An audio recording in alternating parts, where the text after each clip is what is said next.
Hello students, आप सबका स्वागत है क्लास 11th फिज़िक्स में, जहां पर हम लोग unit 2 motion in a straight line कर रहे हैं।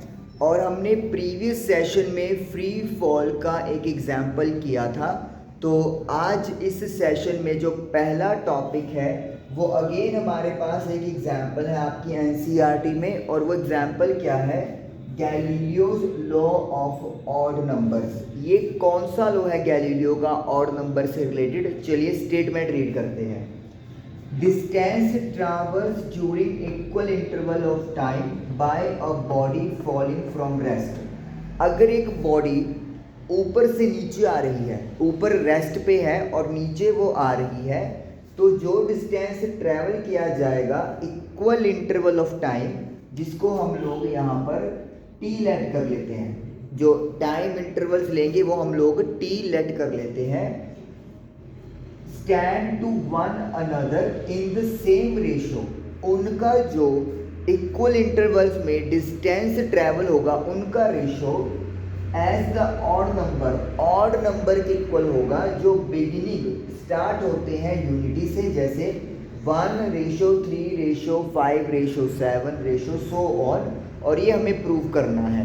कहना क्या चाह रहे हैं ये वो मैं आपको बता रहा हूँ कि जब आप फ्री फॉलिंग में किसी ऑब्जेक्ट को गिराते हैं, अगर मैं इंटरवल्स इक्वल ले लूँ तो जो डिस्टेंस ट्रैवलिंग होगा उनका रेशो ऑड नंबर का सीक्वेंस फॉलो करेगा, जो 1 से स्टार्ट होंगे। अब देखिए, इसको जो ये टेबल है उसके थ्रू हम लोग बनाएंगे वैल्यूज, और आप लोग देखोगे कि हमारा आंसर जो रेशो है वो 1:3:5:7 सो ऑन आएगा। ये मेरा टाइम इंटरवल है।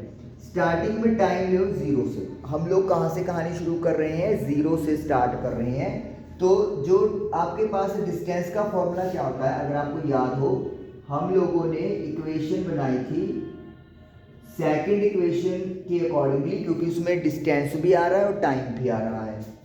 तो x is equal to ut plus half at²। ये सेकंड इक्वेशन ऑफ मोशन है। क्योंकि ऑब्जेक्ट ऊपर से नीचे आ रहा है तो हम लोग इसको क्या लिख लेते हैं? हम लोग इसको लिख लेते हैं y। क्योंकि डाउनवर्ड मोशन है तो साइन कन्वेंशन के अकॉर्डिंगली माइनस लगाएंगे।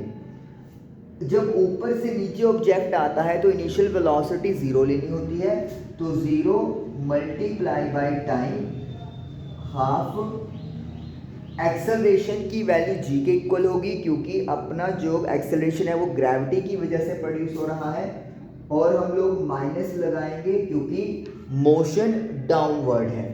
तो इसका मतलब मेरे पास क्या आ गया? -y is equal to -1/2 gt², और we can say y is equal to half gt² हो गया। तो इस इक्वेशन को हम लोगों को यूज करना है। फ्री फॉल में डिस्टेंस ट्रैवल जो होता है वो हाफ gt² होता है। अब अगर t की वैल्यू 0 है तो y भी 0 हो जाएगा, और ये सारा जो हम पे ट्रैवलिंग कर रहे हैं वो अपना क्या आ जाएगा? 0 आ जाएगा। तो बेसिकली हम लोग यहाँ से तो लिखते भी नहीं, उन्होंने शुरू किया हुआ है ओके 0 से, ठीक है। तो डिस्टेंस पे उन्होंने बॉक्स छोड़ा हुआ है तो ये भी खाली छोड़ दिया। अब चलते हैं पहले इंटरवल की। हमने इंटरवल क्या लेने हैं? टी लेना है। तो 0 में टी ऐड कर दोगे तो टी हो जाएगा। अब अगर आप टी की जगह टी पुट करेंगे तो you will get y is equal to half gt²। और हाफ gt² को हम लोग एक स्पेशल केस मानते हुए क्या लिख लेते हैं? y0 लिख लेते हैं। तो y in terms of y0 क्या आ गया? y0 आ गया, क्योंकि जब हम लोग t की बात करेंगे फर्स्ट टाइम t की, तो हाफ gt² को हम लोग y को y0 अज्यूम कर लेंगे। तो डिस्टेंस ट्रेवल कितना हुआ? y0 फाइनल माइनस इनिशियल, और यहाँ पर जो रेशो है वो क्या हो गई? 1 हो गई। रेशो हमने क्या ले लिया? 1 ले लिया। अब जो डिस्टेंस है वो देखिए, अब हम लोग टाइम t इंटरवल लेना है तो t और ऐड कर दो। t में t ऐड करोगे तो 2t हो जाएगा। यहाँ पे डिस्टेंस देखो कैसे आएगा? y is equal to half g। t की जगह मुझे अब चूज करना है 2t, तो मैं क्या लिख दूंगा? 2t²। तो इट विल बी 1/2, 2 का स्क्वायर 4 GT²। तो यानी कि y आ गया 2, y आ गया 4, 1/2 GT²। मैंने इसको इस फॉर्म में क्यों लिखा है, क्योंकि अब मैं हाफ GT² को y नोड लिख सकता हूं। क्लियर? तो इसका मतलब है जो मेरा y है वो तो हो गया 4 into 1/2 GT²। In terms of y node ये बन जाएगा मेरे पास 4y नोड। जो y है वो 4y नोड बन गया। तो मैं यहाँ पे क्या लिख दूंगा, 4y नोड मिल जाएगा। डिस्टेंस कितना ट्रेवल हुआ इस इंटरवल में, 4y नोड में से y नोड माइनस करोगे तो 3y नोड आ जाएगा। और जब आप रेशो करोगे y नोड से डिवाइड तो इट विल बी 3 आ जाएगा। एक और समझाता हूं, ज्यादा क्लियर हो जाएगा। अगला इंटरवल 3t हो गया, t प्लस कर दो। तो यहां पे क्या डिस्टेंस बनेगा, अब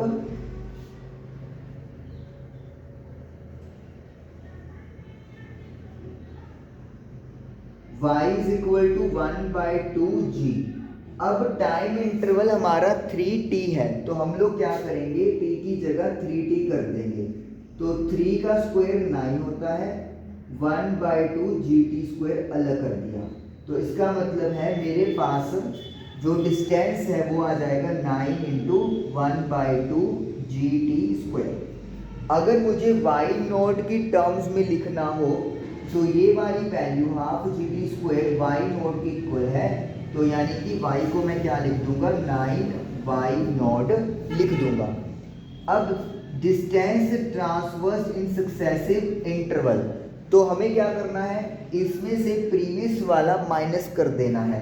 तो 9 में से 4 माइनस करोगे तो you will gate 5y note.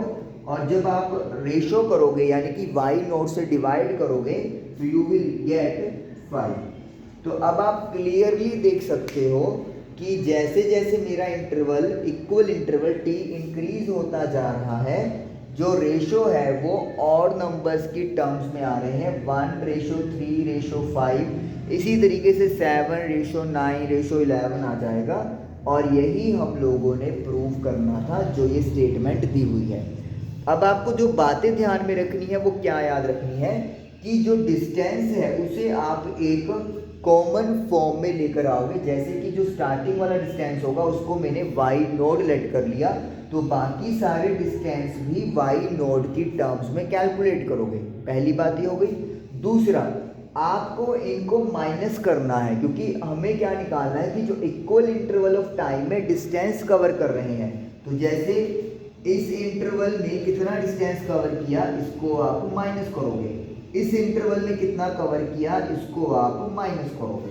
तो ये आपको करना है कि आप अगर इनका रेशो लोगे तो वो तो क्लियर है, ये रेशो क्या बनेगी, 1:4:9। बट हमें ये रेशो नहीं बनाना, हमने ऑड नंबर्स का रेशो बनाना है। और वो भी कैसे, कि इक्वल इंटरवल ऑफ टाइम में जितना डिस्टेंस कवर किया है उसका रेशो। तो वो तभी निकलेगा जब आप फाइनल में से उसकी प्रीवियस वैल्यू को माइनस करोगे। 4 में से 1 किया 3 आ गया, 9 में से 4 माइनस किया 5 आ गया, और फिर रेशो लोगे तो 1:3:5। इस तरीके से आपका आंसर बनेगा। तो ये आपका एग्जाम्पल नंबर हो गया। पुरानी बुक में 3.6 है, नई NCERT में मोस्ट प्रॉब्ली 2.5 मिलेगी आपको। चलिए नेक्स्ट करते हैं, इसको इरेज कर देते हैं।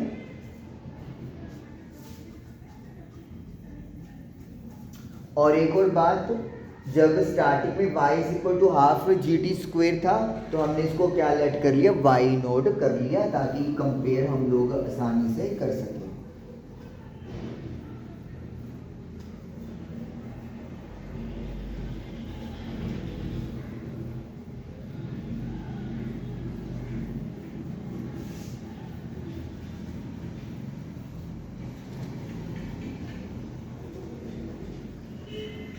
चलिए, अब नेक्स्ट है हमारे पास स्टॉपिंग डिस्टेंस ऑफ व्हीकल्स। ये भी एग्जाम्पल की फॉर्म में दिया हुआ है, लेकिन इसको समझना बहुत इजी है। Stopping distance of vehicles.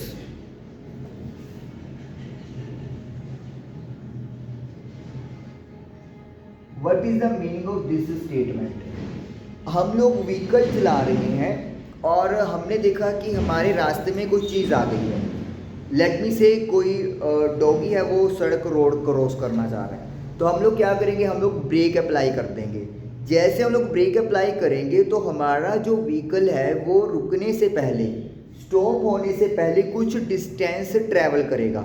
तो उसी डिस्टेंस को वी कॉल स्टॉपिंग डिस्टेंस। की ब्रेक लगाने के टाइम पर ब्रेक अप्लाई कर दिया, उस टाइम से लेकर कहाँ पे जो आपका व्हीकल है वो रुक जाता है, वो रेस्ट पे आ जाता है, उस डिस्टेंस को वी कॉल स्टॉपिंग डिस्टेंस। कितना डिस्टेंस कवर करेगा हमारा व्हीकल।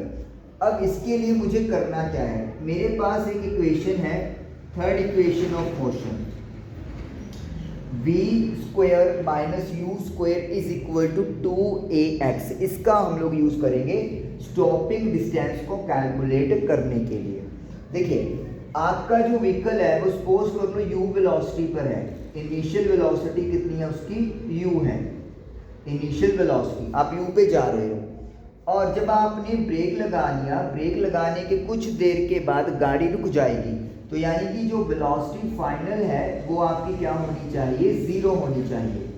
अगर मैं ब्रेक लगा देता हूँ, ब्रेक लगाने का पर्पस क्या होता है कि गाड़ी स्लो होती है और फिर कुछ देर के बाद वो रुक जाती है, तो v should be the final velocity यानी कि ज़ीरो, एंड एक्सेलरेशन जो है वो अपना a ही रहेगा। लेकिन यहाँ पर मैं क्या कर दूंगा, नेगेटिव a लिख दूंगा, क्योंकि हमारे पास क्या हो रहा है, डिक्लेरेशन हो रहा है। डिक्लेरेशन यहाँ पे यूज किया गया है इन्होंने एग्जाम्पल में,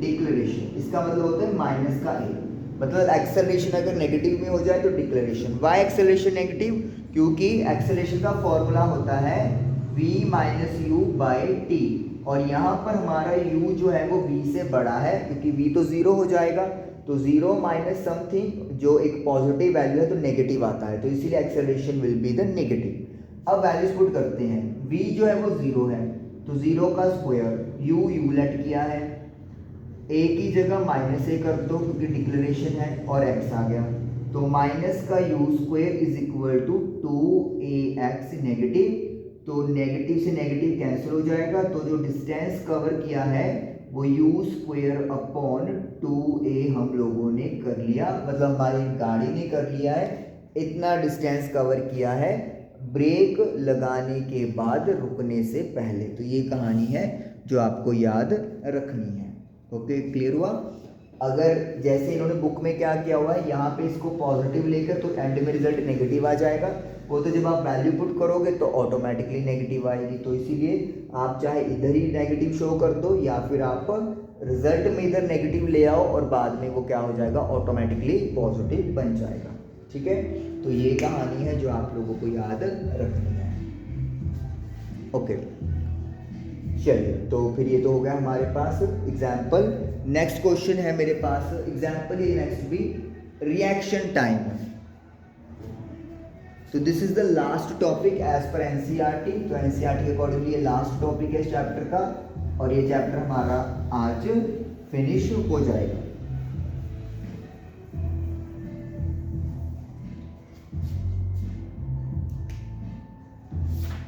रिएक्शन टाइम एग्जाम्पल है, लास्ट एग्जाम्पल,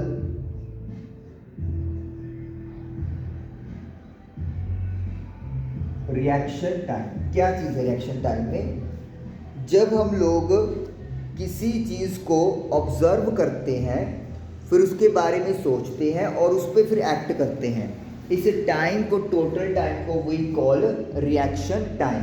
जैसे आपने सबसे पहले, आप वही हम लोग एग्जाम्पल ले लेते हैं, हम लोग रोड क्रॉस कर रहे हैं, सपोज कर लो हम लोग इस बार रोड क्रॉस कर रहे हैं, ये हमने रोड क्रॉस करनी है, हम लोग यहाँ पे हैं, ठीक है। तो हम लोग पहले क्या करेंगे, ऑब्जर्व करेंगे लेफ्ट राइट कि कोई व्हीकल तो नहीं पास ऑन हो रहा, ऑब्जर्व किया, और फिर हम लोग क्या करेंगे, जब हमने देख लिया कि कोई व्हीकल आ रहा है या नहीं आ रहा, वट एवर कुछ भी हो सकता है, फिर उसके बाद हम लोग सोचेंगे कि हमें करना क्या है। अगर कोई व्हीकल इधर है तो वी विल थिंक कि इसको लेट इट पास, कि इसको पास होने देते हैं फिर अपा चलेंगे। या फिर अगर ये व्हीकल थोड़ा दूर हुआ और उसकी स्पीड भी नॉर्मल है तो हम लोग सोचेंगे कि चलो अपा पार कर लेते हैं। तो पहले हमने देखा, फिर सोचा, और फिर हमने क्या करना है, एक्ट करना है। तो ऑब्जर्वेशन से लेकर एक्ट करने तक के टाइम को हम लोग क्या बोलते हैं, रिएक्शन टाइम बोलते हैं। हम लोग किसी चीज़ को देखते हैं, फिर उसके बारे में सोचते हैं, और फिर हम लोग अपना एक्शन करना शुरू कर देते हैं। तो वो स्टार्टिंग से लेकर जब हमारा एक्शन शुरू हो जाता है तब तक के टाइम को we call reaction time. React करने का time, that is called reaction time. अब जैसे सपोज कर लो यहां पर आप हो और यहां पर आपने जाना है, तो आपको क्या करना है, ये वाला डिस्टेंस ट्रैवल करना है। लेकिन यहाँ पे डिस्टेंस ट्रैवल करते हुए क्या चीज़ है, बहुत ज़्यादा क्राउड है ए से बी जाते हुए। तो आप पहले उस क्राउड को ऑब्जर्व करोगे, फिर उसके बारे में सोचोगे और फिर आप एक्ट करोगे। तो that is called reaction time. तो ये रिएक्शन टाइम है। अगर एग्जाम में पूछा जाता है तो कहेंगे it is the time taken for observation, then think and then act for a particular situation, that is called reaction time. Okay, तो आई जस्ट होप कि आपको एक एग्जाम्पल उन्होंने बना के दी हुई है, मैं आपको करवाई देता हूँ। ये वाला एग्जाम्पल क्या कहा इन्होंने कि आपके पास एक रूरल है, स्केल कह लो आप लोग, और आप उसे ड्रॉप कर रहे हो वर्टिकली, और वो आपने क्या किया हुआ है, अपने थंब और 4 फिंगर के बीच में उसको रखा हुआ था, और आप उसको ऐसे रिलीज कर रहे हो। लेट मी से, ये मेरे पास है ऐसे, ठीक है, तो ऐसे मैं इसको रिलीज कर रहा हूँ और इसको मैं दूसरे हाथ से कैच कर रहा हूँ। तो मुझे बताना है कि मैंने ये ऐसे ड्रॉप करते हुए ऐसे रिएक्शन किया, सोचा, तो कितना टाइम मुझे लगा है। तो इन्होंने डाटा दिया हुआ है कि सपोज कर लो जो डिस्टेंस ट्रैवल हो गया 21 सेंटीमीटर, मतलब ये मैंने इसको देखा कि नीचे आ रहा है, तो जब तक मैंने रिएक्शन दिया तब तक 21 सेंटीमीटर फासला कवर कर लिया था। और क्योंकि फ्री फॉल है तो जी की वैल्यू माइनस का 9.8 मीटर पर सेकंड स्क्वायर लेनी है। रिएक्शन टाइम हमसे पूछा है और क्या गिवन है मुझे, बस अगर आप किसी चीज़ को ऊपर से नीचे ड्रॉप करते हो तो इनिशियल वेलोसिटी 0 होती है। तो मैं कौन सा इक्वेशन यहाँ पर यूज़ करना चाहूँगा, मुझे यहाँ पे यूज़ कर लेनी है v is equal to u t, नहीं, सेकेंड इक्वेशन यूज़ करेंगे हम लोग, x is equal to u t plus half a t square. Why, क्योंकि मुझे टाइम निकालना है, a पता है, u 0 है और x हमें गिवन है। ठीक है जी, तो हम लोग थर्ड यूज़ नहीं कर सकते क्योंकि उसमें टाइम नहीं आ रहा, निकालना तो मुझे टाइम है। फर्स्ट इसलिए यूज़ नहीं कर सकते क्योंकि हमें फाइनल वेलोसिटी भी नहीं पता। चलिए, तो x कितना है, 21 है, डाउनवर्ड है तो नीचे आ रहा है। अच्छा, सेंटीमीटर के क्या बना दो, मीटर बना दो, ये तो 0 हो जाएगा क्योंकि u 0 है। हाफ a की वैल्यू माइनस का 9.8 है और टाइम हमने निकालना ही है, दैट इज टी स्क्वायर। तो ये आपका कटिंग होके 4.9 आ जाएगा, माइनस का, माइनस के साथ माइनस कट कर देंगे, तो 21/100 1/4.9 is equal to T square. Point हटाओगे तो ऊपर 0 लग जाएगी, 4900, ये भी कटिंग हो गया। तो t जो है वो आपके पास आ जाएगा 21/490, और जब आप इसको सॉल्व करोगे तो you will gate 0.2 second approximately. तो ये आंसर आ जाएगा, this is the reaction time. इतना टाइम लगा आप लोगों को क्या करने में, जब ये ड्रॉप हुआ तो आपने सोचा, आपने ऑब्जर्व किया इसको, सोचा और रिएक्शन दिया, तो 0.2 सेकेंड आपने टाइम टोटल लिया। Observation, thinking and acting. तो इस तरीके से ये चैप्टर हमारा इसी टॉपिक के साथ कंप्लीट होता है। आई जस्ट होप कि आपको क्लियर हुआ होगा। काइंडली रिवीजन जरूर कीजिए। Thank you for watching the video.